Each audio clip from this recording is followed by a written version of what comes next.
Ladies and gentlemen, this is Miss Cosmo 2024 competition.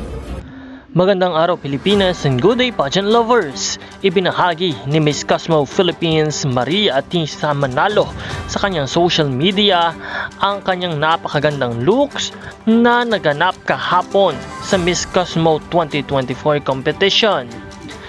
According to her Facebook post, yesterday's look for Miss Cosmo Golf Charity Tournament where we raised $100,000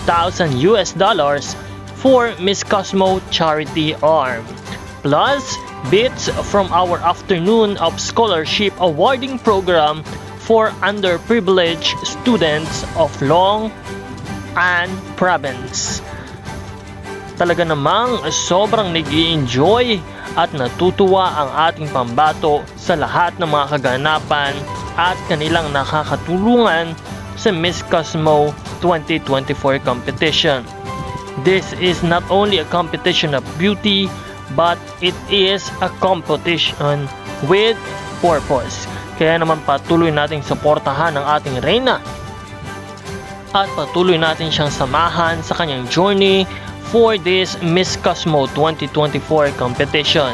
Ito nga ang inaugural o kauna-unahang kompetisyon ng Miss Cosmo at inaasahan ng maraming Pinoy pageant fans na maiuwi ng pambato ng Pilipinas ang kauna-unahang korona ng Miss Cosmo.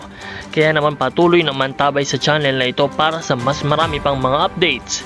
Maraming salamat sa pagpindot ng like at subscribe button. Maraming salamat din sa iyong panonood at sa iyong patuloy na pagsama.